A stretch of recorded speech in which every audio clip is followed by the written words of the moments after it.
Welcome back to Trinity Washington University. We're here with House Speaker Nancy Pelosi. And Speaker Pelosi, Democrats won back the House largely on the issue of health care. It was a really important issue for so many Americans. It still is. It's still a law, the health care law, that is under threat.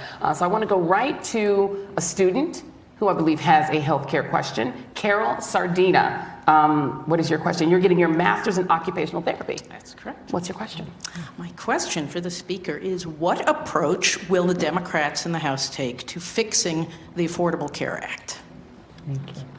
Well, thank you so much for your question. I think that the reference should be the Affordable Care Act. It is, we are very proud of the Affordable Care Act. We think it was a generational opportunity to establish a pillar of economic and health security on a par with Social Security, Medicare, Medicaid, Affordable Care Act, and a path to making sure that everyone has access to affordable, quality health care in our country. There are some challenges that we face because certain things have expired within the bill and have not been renewed by the administration. A very, very dangerous thing that the administration did. They couldn't overturn the Affordable Care Act. And you know why? The American people spoke, told their stories. 10,000 events around the country.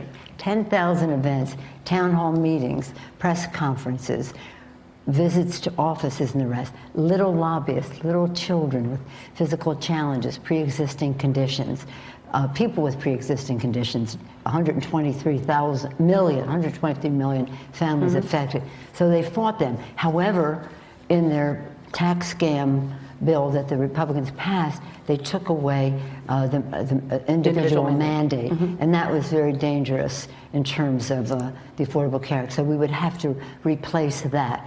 A couple of things that I would do is to raise the income level at which people can get subsidies, so more people would be able to get the subsidies. I think that's very, very important.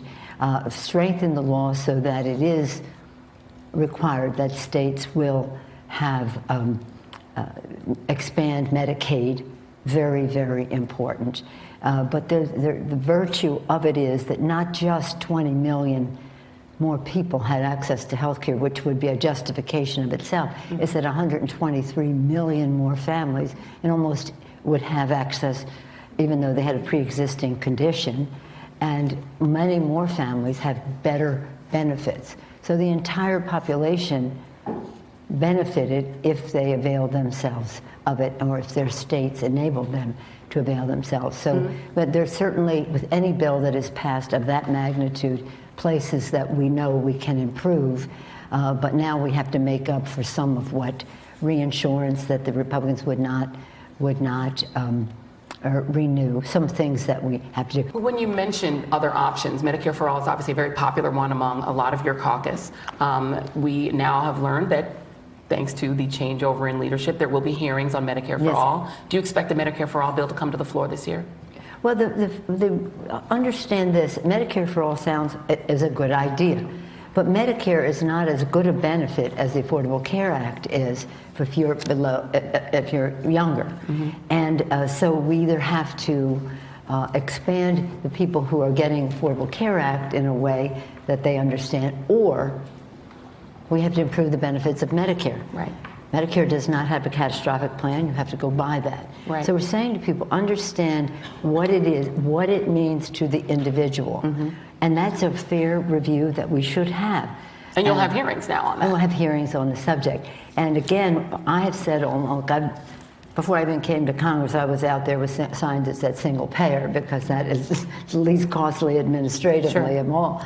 The single payer is not exactly the same as Medicare for All, but what does it cost? It's $30 trillion to do single payer. How do you pay for that? Okay. Affordable Care Act has a way for people to participate, has a mandate, no free riders. Medicare for All, you have to review. What are the benefits? Yeah. And people have to understand that. And if we expand the benefits, how is that paid for? How do you pay for it? Well, hey there, I'm Chris Hayes from MSNBC. Thanks for watching MSNBC on YouTube. If you want to keep up to date with the videos we're putting out, you can click subscribe just below me, or click over on this list to see lots of other great videos.